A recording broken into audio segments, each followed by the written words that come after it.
Some days you just can't help it. Like, we don't determine the news. You and I don't write the rules. Sometimes there are just a bunch of really stupid things happening in the news, and this is one of those days. But that's okay, because you're going to hear a lot about it. And here's what's happening behind those dumb stories. All right, well, with that said, trust me, it'll make sense.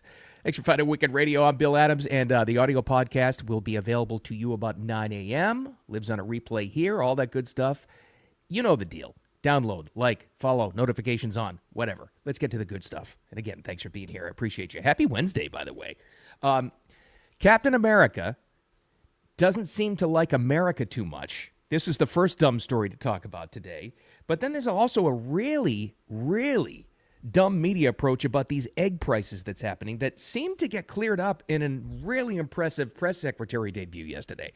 Boy, was that thing refreshing. Caroline Leavitt, the new press secretary, who also had an amazing new idea to open up that room, and that's where it should be opened up, because that's supposed to be, where us, the normal folks, get the direct message from the White House, what they're trying to say. That's what it should be. And they're opening it up to what we're all calling now new media. And the traditional legacy media, they hate that, which is so much fun to watch. But the dumbest story of the day we're going to get to in a couple of minutes here is that people in Las Vegas actually mistook an ice cream truck, for an ice truck. You're going to hear from the driver of the ice cream truck and how this actually happened. And yes, dumb people on social media are to blame for this. But let's get right to it. What's up with Captain America? Why? By the way, full disclosure, Captain America is my all-time favorite comic superhero. And as it turns out, I recently stumbled across this a couple of years ago, he's also the most popular superhero. Just is. Over Iron Man, over the Hulk, over Superman, whoever it is. Captain America is the guy. And that's exactly why Marvel Disney decided to kind of re-up and try to squeeze more money out of the whole Marvel franchise, kicking it off with the new Captain America. Well, the new Captain America, if you follow this whole thing, I won't get into the whole details of the storyline. The new guy is Anthony Mackie, who was in the Avengers movies previously. Well, he's the new guy. So all the press is starting. The movie, big budget. It's coming out next month. About a month away, I think it is. Right after Valentine's Day, right around there somewhere. So the press junkets are starting, and the conferences are starting. I don't know exactly which press event this was, but Anthony Mackie there is talking about what Captain America means to him. This could not have gone worse to start off publicity for a movie. I'll just get to what he said, and here it is. For me, Captain America represents a lot of different things, and I don't think the term, America should be one of those representations. It's about a man who keeps his word, who has honor, dignity, and integrity. Someone who is trustworthy and dependable.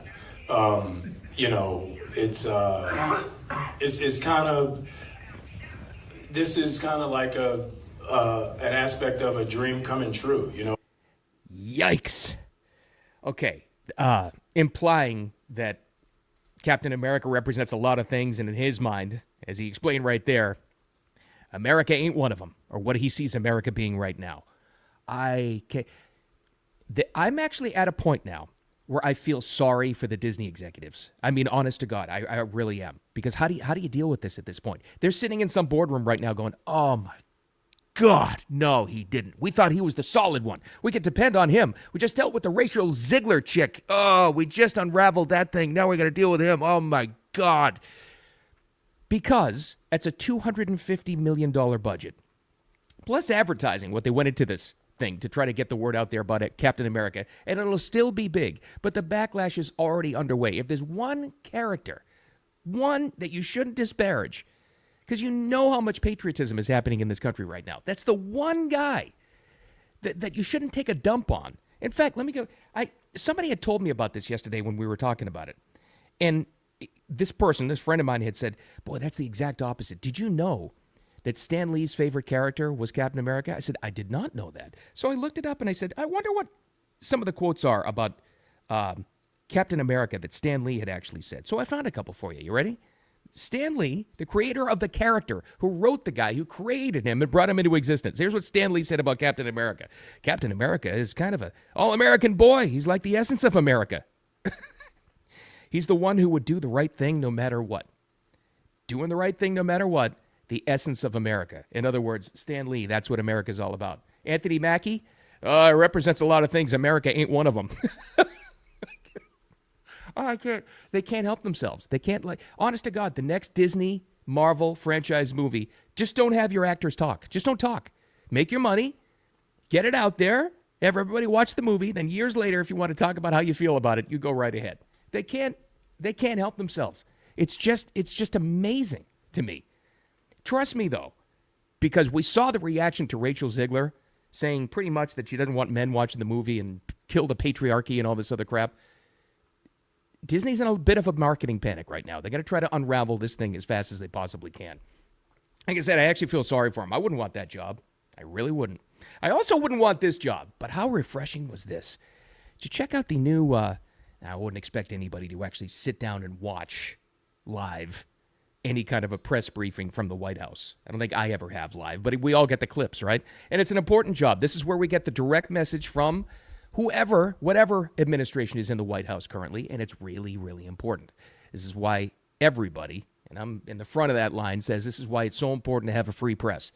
If we had a free press, one that's completely unbiased and held, yes, this administration and every other one accountable and asked them serious questions and weren't biased and didn't put up the propaganda, that's why it's so important to have that there, right? We all know how that got twisted. Now, the previous press secretary, I agree with you. She's probably the worst in history. I agree. But consider this for a second. Would you want that job? Could you do it? Can you imagine the administration we just kicked out? Can you imagine trying to speak up for them every single day? And I know she was bad. I know she was not good at her job, and she had the big binder, and she just wouldn't answer questions. I totally get it. Believe me, I'm with you. But imagine working for that, trying to explain that mess, that disaster of an administration where they couldn't even get their messaging straight inside the administration. That would be tough. But now we have a new administration, as we all know, and Caroline Leavitt is the new press secretary. I thought she'd be good because it was a low standard before her, but man, is she good. Wow, was this refreshing. First thing that was impressive was, I guess, calling everybody in the room on the carpet and saying we're not going to put up with a lot of bias. We'll do our job, but you do yours too. Here's her first statement, which was a bit of a mic drop moment. Here she is. But since you brought up Truth Seek, I would like to point out, while I vowed to provide the truth from this podium, we ask that all of you in this room hold yourselves to that same standard. We know for a fact there have been lies that have been pushed by many legacy media outlets in this country about this president, about his family, and we will not accept that. We will call you out when we feel that your reporting is wrong or there is misinformation about this White House. So, yes, I will hold myself to the truth, and I expect everyone in this room to do the same. Well, that's a hell of a statement, no matter who you deal with. I mean, it's strong, it's confident, she knew her facts. By the way, I did notice this. Like I said, I didn't watch it live either. I'm with you. We all have lives. But watching some of the coverage of the press coverage, no binder, and she answered a lot of questions that she had obvious knowledge on. So she's been brief, she's smart, she's confident, she's direct, she's well-spoken, she's confident. I don't know how you could feel any better about that if you happen to be on the Trump team, if you work in that administration, right? You'd have to be pretty confident in that. Here's the other thing that was awesome, and I love this idea. There were rumors about it throughout the election. You might have heard about this one too, that they're going to open up. We all hear this term new media. Elon loves to say, you're the media now, with freedom of information being there. We're all the media now. It's not this traditional, not like the old days, relying on the New York Times and ABC and NBC and even Fox and CBS and all that crap. Now the podcasts, the live streams, the commentators, people who even go on like Substack and people who, there's so much information now that kind of like with the mass of it all put up together, you can find out what the facts are. You know, somebody says something or some network says something or some podcaster says something. Yeah, you can dig a little deeper and find some information, what everybody else says. It's not just this one line of propaganda coming from one political party. That's a great thing. So, naturally, what would that lead to? that new media being in that White House press room, and she said it yesterday, they're going to open this up a little bit at first. They're going to open it up to some of the new media members. So now what's happening is all your favorite podcasters and live streamers and writers and commentators, they're all applying for press passes now, which is a great thing. Now, again, they're going to be biased as well, but if you have enough different kinds of voices and opinions in there, this is an administration that recognizes what the new media is. It's a great thing. Man, I'm excited about that. I can't wait to see who's in that press room. It'll be fantastic. We'll have some real characters in there, right? What if you have like Theo Vaughn, the comedian, if you know who that is in the press room, or Alex Jones or something? I don't know. But again, they're all going to have their biases. But if you have enough of that and enough opinion that you can pick and choose to decide what you want to believe, it's a great thing. And she's exactly right. And Elon's right. You're the media now. I love it. Here's what else she talked about. It's something you and I need to talk about that's been kind of picking up steam here recently. It's true. What the hell is going on with the egg prices? It's insane. Have you been to your local grocery store? Was a lack of eggs? The prices are sky high? Well, typically, like usual, we're getting from that same old legacy media we were just talking about. We're not exactly getting the truth because that's been the first one. We're all waiting for the first thing they're going to blame the new administration on, right? Trump's egg prices. I saw that in the headline. Trump's egg prices skyrocketing out of control. Really? Because I remember this happening in October, November, December. Oh, I know. Let me see. Who was in office then? Yeah, exactly right. But like I said, in this transparent first shot across the bow yesterday as the new press secretary, Caroline Leavitt addressed that issue too. This is why I say it was good. Not because I just want to be a fan of hers. I want real information and to set the record straight. And here's an issue that actually affects us directly. You're probably going grocery shopping, if not today, tomorrow, or certainly before the weekend. This is the kind of thing that affects everybody. And she did explain the egg prices, and I don't know who it was that asked the question in the press room. Maybe it was one of those legacy media members, but good for them too. Get to the information that we actually care about and it affects our lives. Well, here's the answer. And she's really good at this. As far as the egg shortage, what's also contributing to that is that the Biden administration and the Department of Agriculture directed the mass killing of more than 100 million chickens, which has led to a lack of chicken supply in this country, therefore a lack of egg supply, which is leading to the shortage. So I will leave you with this point. Huh. And then she went on to say about, this is why we need to get our people confirmed, blah, blah, blah, blah. She still works for that administration. I mean, listen, she's there to defend them as much as possible. But finally, an answer, an actual straight up, easy to understand, plausible answer to a question that was asked, to something that affects all of us. It had been so long since we got that. It was actually shocking for a little bit. Like clarity and transparency from that office.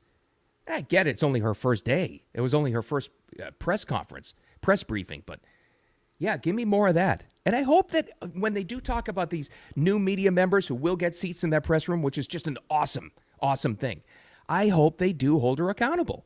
We need answers. That's what that job is supposed to be. It's supposed to be a free press, no matter who it is, new media or old media, asking questions of the administration and saying, hey, give us the real deal. It's been so long since we actually got that. You actually hear answers now from somebody in that position. It's like, whoa. Oh, there's a reminder. That's how it actually could be. Looking forward to that, actually. I'm not gonna watch those things live, probably, but, listen, we all get the highlights at the end of the day. All right, I promised you that this would be a whole slew of stupid stories today as well.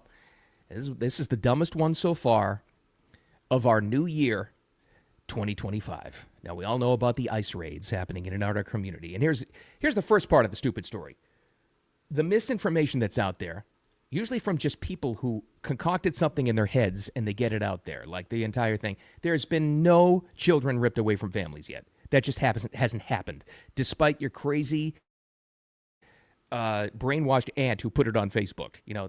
That didn't happen, right? Because the people who have been rounded up so far have been hardened criminals, entire gangs. That's what they're focusing on first. I don't know what the policy's going on forward, but all I can tell you is that's what's happening right now. But that's not stopping people from either lying or concocting something in their brain or spreading something else they heard somebody talk about at work in the break room. And here's the next one. there's an ice cream truck in the Las Vegas area. And this guy, and it's the Las Vegas Ice Cream Patrol. Now, granted, I'll give you this. His ice cream truck is painted up to look like an official vehicle, okay? But it says right there under Las Vegas Ice Cream Patrol, it's black and white, but then like any ice cream truck you've ever imagined from your childhood, you know that menu on the side of the truck that has like all the items and all, and the music, okay? And a giant disclaimer sign under his signage that says, this truck is not affiliated in any way whatsoever with government or law enforcement, okay? So nobody should have mistaken this ice cream truck for an ice truck. But it still happened anyway. Let's go to Las Vegas. This guy's name is Billy Settlemyers. And thanks to people spreading fake news on social media, he's getting threats now. Because people put on social media and some TikTok, Instagram, and Facebook posts, it's terrible that Trump's ICE administration is using an ice cream truck to draw out families so they can arrest and deport them. These are actually some of the posts here. Well, here's the guy. Here's Billy Settlemyers actually explaining what the real deal is and what he does. ICE and Border Patrol don't use trucks from 1985. I'm an ice cream man, that's it. So I wanted to build something creative for my community. Nice and clean and approachable, safe for kids. That's it. Basically, be on the lookout. Las Vegas is using ice cream trucks as cover to catch illegal aliens. People will ask me if I am law enforcement or ex-law enforcement. I'm a mechanic. I built a truck. I'm a mechanic. I built a truck. And did you hear what he said there at the beginning? Yeah, the government doesn't buy vehicles from 1985. So here's this guy, and the serious aspect about this is he's actually like, he's a target now because of this stupidity. So the local, I don't know which local news outlet in Las Vegas did a story about him, and they made a point to go talk to some of the local law enforcement to say, it's pretty clear that the guy has an ice cream truck, and he says right there, I'm not affiliated with law enforcement in any way whatsoever. But that didn't stop people from saying that he's actually rounding up families. Oh, boy. Wow. A poor guy. He's trying to sell some ice cream. Maybe he'll get some business out of it. I don't know. So that's our dumbest story of 2025 so far. Got to look beyond the headlines and don't believe everything on social media. That's for damn sure, especially these days. All right, that's all I got for you. I'm out of material. Thanks for finding me. Thanks for finding the audio podcast, too. That'll be up and running at about 9 a.m. Eastern time-ish, right around there. Like I always say, if the wind and the algorithm is with me. And speaking of the algorithm, thank you for the follows on X and the notifications on and sharing and all that. All right, all that good stuff. You know how it all works. Facebook, too, and on YouTube as well. All that said, have a wicked, awesome midweek. Don't fall for all the crap on social media about anything, for sure. I'll tell you what the real deal is. Don't take any crap from anybody. I'll talk to you tomorrow.